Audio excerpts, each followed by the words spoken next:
Hello everyone, this is Meenu Dhankad and welcome back to my YouTube channel #CommerceWise। तो class 11th accountancy के MCQ series कर रहे हैं और इसमें जो सबसे ज़्यादा MCQ बन रहे हैं वो हमारे चैप्टर नंबर जो हमारा रिकन्सिलेशन का है 15 चैप्टर, इससे सबसे ज़्यादा MCQ हमारे बन रहे हैं।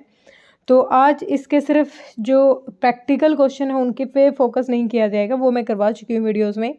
तो जितने MCQs इस चैप्टर से बनते हैं वो आज हम डिस्कस करेंगे। तो चैप्टर है अपना बैंक रिकन्सिलेशन स्टेटमेंट। जैसे कि स्क्रीन पर गिवन है बैंक, वैसे मैं थोड़ा सा बता देती हूँ बैंक रिकन्सिलेशन स्टेटमेंट क्या होती है। ये रिकन्साइल करती है बैंक बैलेंस होता है जो कैश बुक के बैंक कॉलम में और पासबुक में दोनों को, उनके बीच का जो डिफरेंस है उसको फाइंड आउट करने के लिए, उसको जानने के लिए ही क्या बनाई जाती है, हमारी बैंक रिकन्सिलेशन स्टेटमेंट बनाती है। और इसको बनाएगा कौन? इसको जो भी अकाउंटेंट पर्सन होता है या जो भी फिर बैंक का कस्टमर होता है वो इसको बनाएगा।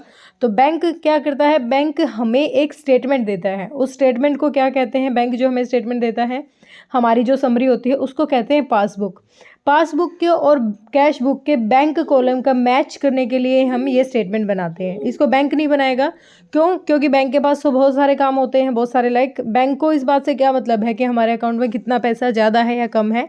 बैंक के लिए तो हम क्या है, लाइबिलिटी है। जब हम बैंक में पैसा जमा करवाने जाते हैं तो बैंक की लाइबिलिटी इंक्रीज हो जाती है। क्यों? क्योंकि इन फ्यूचर बैंक को वो पैसा हमें वापस देना है। ठीक है, तो बैंक के लिए तो हम क्या है, एक लाइबिलिटी है। तो पासबुक में एंट्री भी अपोजिट होती है। जैसे कैश बुक के बैंक कॉलम में हम क्या करते हैं, बैंक हमारा एक आर्टिफिशियल पर्सनल अकाउंट है, तो उसका रूल है debit the receiver credit the giver. तो हम क्या करते हैं, जब अमाउंट बढ़ता है, इंक्रीज होता है तो डेबिट करते हैं, डिक्रीज होता है तो क्रेडिट करते हैं एज पर कैश बुक। लेकिन पासबुक में ना इसके अपोजिट होगा। क्यों? क्योंकि बैंक के लिए हम क्या है, लाइबिलिटी है। तो अगर पासबुक में, बैंक में अगर हम बात करें तो अगर हमारा अमाउंट इंक्रीज हो रहा है तो हमें क्रेडिट किया जाएगा और डिक्रीज हो रहा है तो डेबिट किया जाएगा। ठीक है, तो अब क्वेश्चन करना शुरू करते हैं। फर्स्ट क्वेश्चन है हमारा, when cheque is not paid by the bank it is called. जब कोई चेक है उसकी पेमेंट ना की हो बैंक ने, उसको क्या बोला जाएगा? उसको बोला जाएगा डिसऑनर। उसको क्या बोला जाएगा? डिसऑनर। डिसऑनर क्यों बोला जाता है? या तो हमारे बैंक में पैसा ना हो उतना, कोई चेक अगर हमारे पास आता है, हम बैंक में जमा कर देते हैं। ठीक है, अगर बैंक ने उसका पैसा कलेक्ट नहीं किया और उसको रिजेक्ट कर दिया तो उसका मतलब क्या है, उसको बैंक ने डिसऑनर कर दिया। भाई हो सकता है उस पर जो अमाउंट लिखा हुआ हो या फिर उस पर जो साइन हो वो जो बैंक है उसको ठीक ठाक ना लगे हो, या फिर उसके बैंक में इतना पैसा ही ना हो जितना उसने उसमें मेंशन कर रखा है। तो ये 2-3 रीज़न होते हैं जिनकी वजह से बैंक क्या कर देता है, चेक को डिसऑनर कर देता है। तो इसका फर्स्ट का हमारा आंसर हो जाएगा ऑप्शन नंबर सी, डिसऑनर। तो हमारा सेकंड क्वेश्चन है, सेकंड क्वेश्चन है हमारा, a bank reconciliation statement is prepared. कौन प्रिपेयर करता है? Accountant of the business. देखो, ना बैंकर करेगा ना रजिस्ट्रार करेगा, कौन करेगा? अकाउंटेंट ऑफ बिजनेस कर सकता है, बैंक का कस्टमर कर सकता है। ठीक है, तो हमारा थर्ड क्वेश्चन हो जाएगा, bank reconciliation is not a, क्या नहीं है? रिकन्साइल रिकॉर्ड्स बिल्कुल है। मेमोरेंडम स्टेटमेंट है, बिल्कुल है memorandum statement. Procedure to provide cash book adjustment बिल्कुल है। क्या नहीं है? लेजर अकाउंट नहीं है। ठीक है, लेजर क्या है हमारा? लेजर अकाउंट ये नहीं है। लेजर तो क्या होता है, जब जर्नल से पोस्ट करते हैं हम चीज़ों को, वो होता है लेजर अकाउंट। क्वेश्चन नंबर 4 है, the balance on the debit side of the bank column. Debit side है bank column of the cash book indicate, क्या इंडिकेट करता है? Cash at bank. क्या इंडिकेट करेगा? Cash at bank. भाई हमारे debit side, देखो हमें पता है ना, कैश बुक का डेबिट साइड ही हमारा क्या होता है, फेवरेबल बैलेंस होता है। तो वो क्या शो कराएगा कि बैंक में कितना पैसा अभी है। तो option number B. Bank statement is also called, bank की स्टेटमेंट को क्या कहा जाता है? पासबुक। अभी मैंने बताया था बैंक जो स्टेटमेंट बना के देता है उसको क्या कहते हैं? पासबुक।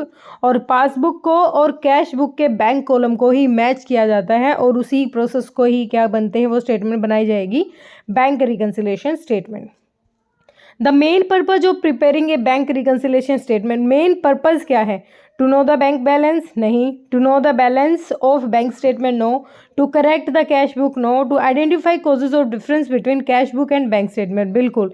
जो भी हमारी पासबुक और कैश बुक में जो डिफरेंस आ रहा है उसका रीज़न जानने के लिए, उसको रिकन्साइल करने के लिए ही क्या बनाया जाता है, हमारी बैंक रिकन्सिलेशन स्टेटमेंट बनाई जाती है। तो option number D, bank reconciliation statement is, bank reconciliation statement क्या है? Part of bank statement, part of cash book, A separate statement, A sub division. भाई ये एक सेपरेट स्टेटमेंट है, अलग से बनाई हुई स्टेटमेंट है, ये इनमें से किसी से रिलेट नहीं कर रही है। तो नेक्स्ट है हमारा question number 8, uncollected cheques are also known as. Uncollected cheque जब कलेक्ट ही नहीं किया गया है तो उसको क्या बोला जाएगा, वो अनक्लियर्ड चेक भी बोला जा सकता है और उसको आउटस्टेशन चेक भी कहा जाएगा। तो कौन से हो जाएंगे, बोथ बी एंड सी हमारा इसका आंसर हो जाएगा। क्वेश्चन नंबर 9 है, फेवरेबल बैलेंस मीन्स। फेवरेबल का मतलब कौन सा होता है, देखो हमने एक चीज़ पढ़ रखी है, हम जब अपना चैप्टर पढ़ा था और हमने उसमें पढ़ा था कि जो हमारी असेट्स होती है और जो भी हमारे एक्सपेंसेस होते हैं उन सब का कैसा फेवरेबल बैलेंस होता है। फेवरेबल मतलब जो हमें ना बताया जाए तो भी हम समझे, वो कैसा बैलेंस होता है, डेबिट बैलेंस होता है। जितनी भी हमारी इनकम होती है, जितनी भी जो भी हमारी लायबिलिटी या कैपिटल, उन सब का कैसा बैलेंस होता है, उनका क्रेडिट बैलेंस होता है। तो ये बात तो होती है फेवरेबल, जो हमने बिल्कुल सोच रखा है कि अगर हमें कोई ना बताए तो हमें क्या सोच के चलना है कि हमारे इनकम लायबिलिटी कैपिटल का क्रेडिट बैलेंस होता है और एसेट एक्सपेंसेस का डेबिट बैलेंस होता है। अब अनफेवरेबल कौन सा होगा, जो इनसे अपोजिट होगा, एसेट का क्रेडिट, एक्सपेंस का क्रेडिट। ठीक है, तो अब यह कहता है फेवरेबल बैलेंस का मतलब बताना है, तो credit balance in the cash book नहीं भाई, क्योंकि कैश बुक का फेवरेबल बैलेंस होता है debit balance. Credit balance in bank statement, बिल्कुल भाई, मैंने अभी बताया था पासबुक का क्रेडिट बैलेंस ही फेवरेबल होता है। क्यों, क्योंकि देखो पासबुक होती है ना, जो वो प्रिपेयर की जाती है, वो प्रिपेयर की जाती है हमारे लिए, बैंक उसको प्रिपेयर करता है, तो बैंक की तो लायबिलिटी इंक्रीज हुई ना, बैंक के लिए तो हम लायबिलिटी हैं, और लायबिलिटी का फेवरेबल बैलेंस कौन सा होता है, क्रेडिट होता है। तो पासबुक का कौन सा बैलेंस होता है, क्रेडिट। आंसर नंबर बी हो जाएगा इसका। अच्छा कुछ और भी था क्या, अच्छा हाँ, ये मैंने नीचे नहीं देखा तो ये ऊपर वाला ही देख के ठीक समझ लिया, ये भी है। और अभी मैंने रिपीट ही किया था, कैश बुक क्या है, कैश एक एसेट है और एसेट का कैसा बैलेंस होता है, तो डेबिट। दोनों ही हमारे क्या हो जाएंगे, ठीक हो जाएंगे। ठीक है, नेक्स्ट है अनफेवरेबल, अब अपोजिट पूछ रखा है, credit balance in the unfavourable balance का मतलब क्या है, जो भाई फेवरेबल नहीं है, इसका मतलब credit balance in the cash book, बिल्कुल ठीक है। Credit balance in the bank statement, no. Debit balance in the cash book favourable है, और ये बी भी फेवरेबल था। डेबिट बैलेंस इन पेटी कैश बुक, तो ये तीनों ही गलत है। ऑप्शन नंबर ए हमारा क्या आ जाएगा, अनफेवरेबल बैलेंस आ जाएगा। अब हमें दे रखा है फरगंडा जैबरीन limited receive a cheque for 100 rupees, record in the cash book and deposited it in the same day. उसी दिन डिपॉजिट कर दिया। A statement sent by the bank that does not show the 100, जो अमाउंट है वो उस bank की passbook है, जो स्टेटमेंट है उसमें शो नहीं कर रहे वो पैसे। तो इसका मतलब क्या है कि हम जो बैंक रिकन्सिलेशन करेंगे उसमें क्या निकलेगा हमें कि भाई अब तक वो डिपॉजिट नहीं किया गया है। तो इसका आंसर हो जाएगा as an uncredited deposit added to the bank statement balance. ठीक है, हमने क्या है अब तक उसको डिपॉजिट नहीं करवाया है। तो a bank reconciliation statement is prepared by, तो देखो मैंने अभी बताया था अकाउंटेंट भी प्रिपेयर कर सकता है, इंटरनल ऑडिटर भी कर सकता है, बिजनेसमैन भी कर सकता है। तो ऑल ऑफ दीज का ऑप्शन अगर हमें मिल रहा है तो हम आंसर नंबर डी पे जाएंगे। Which of the following item is not reason for difference between bank balance as per cash book, मतलब हमें क्या बताना है, इसमें से कौन सी आइटम इसको रिलेट नहीं कर रही है। तो कौन सी नहीं कर रही है, डिसऑनर चेक, बिल्कुल करेगी भाई, डिसऑनर किया है तो इसका मतलब अब तक वो प्रेजेंट ही नहीं हुआ है। Cheque deposit but not yet cleared, भाई डिपॉजिट कर दिया लेकिन पैसे अब तक सामने वाले के अकाउंट से बैंक ने नहीं निकाले हैं। क्रेडिट सेल का क्या मतलब है, क्रेडिट का तो काम ही नहीं कर रहे हैं, यहाँ पर बात ही सारी क्या होगी, कैश से रिलेटेड होगी। तो हमारा ऑप्शन सी ही क्या हो जाएगा, इसका आंसर हो जाएगा। Answer number C, credit sales. आगे जाना ही नहीं है हमें। Credit balance in bank passbook means, bank की पासबुक का क्रेडिट बैलेंस मैंने अभी बताया था फेवरेबल है, मतलब हमारी पासबुक में इतना बैलेंस है, क्रेडिट बैलेंस बता रहा है पासबुक का मतलब, तो हमारा क्या हो जाएगा इसमें, एक मिनट, हमारा आंसर हो जाएगा बैंक बैलेंस हमारे पास कितना है ना। फेवरेबल कौन सा होता है, क्रेडिट होता है, क्योंकि हम क्या है, लायबिलिटी है बैंक के लिए। A cheque that bears a date later than date of issue is called, भाई बाद में उसको प्रेजेंट कर रहे हो, जब उसकी डेट चली गई हो तो उसको क्या कहेंगे, पोस्ट डेटेड चेक। ठीक है, बाद में प्रेजेंट करने वाले को क्या कहेंगे, post dated cheque. The main function of commercial bank is, commercial जो बैंक होते हैं उनका मेन फंक्शन क्या होता है, उनका मतलब ही क्या होता है, उधार लेना और पैसे को उधार देना। तो ये इसका हमारा क्या हो जाएगा, बोरो एंड लैंड मनी, हमारा इसका ऑप्शन नंबर ए ही हो जाएगा।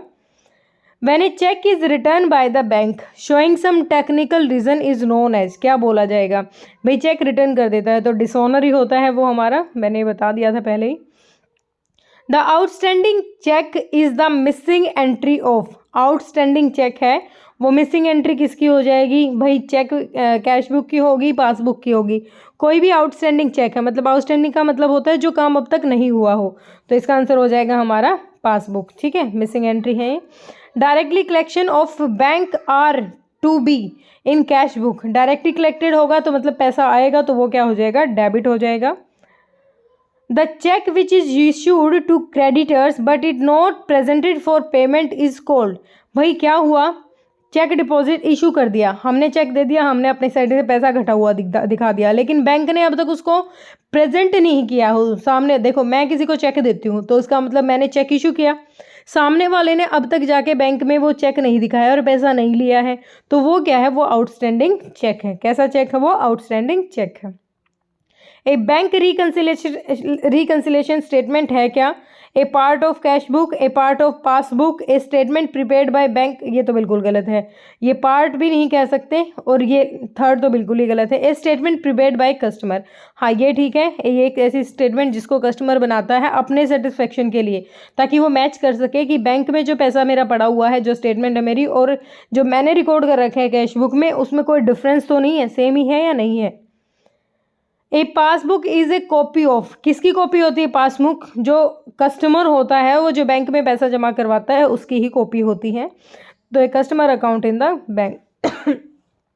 ए bank reconciliation statement is prepared with the balance of, bank reconciliation statement भाई उसमें कैश कब से भी स्टार्ट कर सकते हैं, पासबुक से भी स्टार्ट कर सकते हैं। जैसे हम उसमें लिखते हैं ना as debit balance of passbook, या फिर credit balance of cash book, और डेबिट बैलेंस ऑफ पासबुक या कैश बुक, जो भी हम उसमें लिखें, ऊपर स्टार्टिंग में अगर हमने पासबुक यूज़ किया है तो नीचे हमारा बैलेंस किसका आएगा? कैश बुक के अकॉर्डिंग आएगा। तो आइदर कैश और पासबुक दोनों हो सकती हैं। अनफेवरेबल बैंक बैलेंस का मतलब, बैंक बैलेंस का अनफेवरेबल कौन सा होगा? डेबिट, क्योंकि लाइबिलिटी है बैंक के लिए हम, तो क्या हो जाएगा इसका? Debit balance in the passbook. The main purpose of preparing a bank reconciliation statement, main purpose ही क्या होता है? ये क्वेश्चन रिपीटेड है, ये आपका डी ऑप्शन है, रिपीटेड है बेटा ये।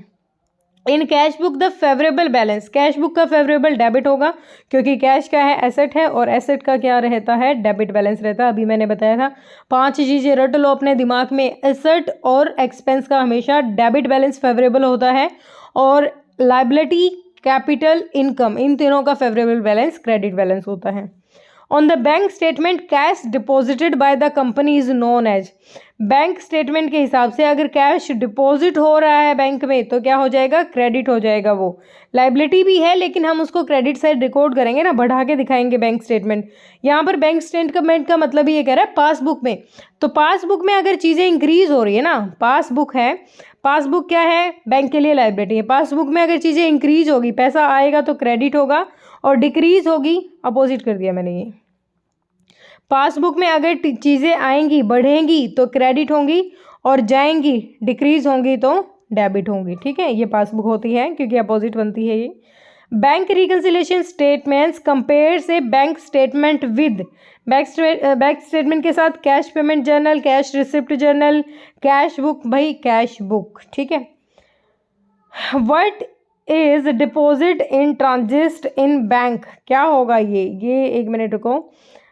डिपॉजिट इन ट्रांजैक्शन, डिपॉजिट का मतलब होता है एडिड टू बैंक बैलेंस, ठीक है, एडिड टू बैंक मतलब डिपॉजिट कर रहे हैं ना बैंक रिकन्सिलेशन में, भाई कोई डायरेक्टली बैंक में डिपॉजिट कर गया है तो हम भी क्या करेंगे? उसको बढ़ा हुआ ही दिखाएंगे।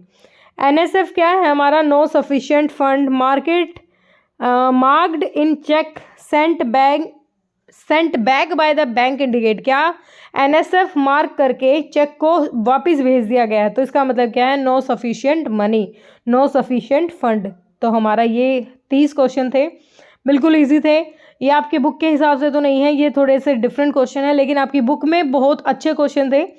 और हाँ, बुक वाले क्वेश्चन को तो वैसे भी सोल्व करके देख सकते हो। अगर आपको कोई दिक्कत आ रही, कोई भी परेशानी आ रही है, प्रॉब्लम हो रही है, तो आप कमेंट सेक्शन में डालें। और वैसे मीनू धनखड़ से मेरा चैनल है यूट्यूब टेलीग्राम पर, वहाँ पर भी आप मुझे अपनी पिक्चर भेज सकते हो, जो आपको क्वेश्चन सोल्व नहीं हो रहे वहाँ भी आपको सोल्व करके प्रोवाइड करवाए जाएंगे, ठीक है।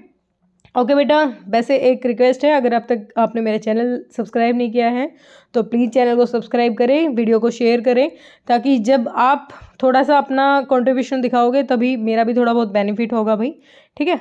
ओके बच्चे, बाय बाय, टेक केयर।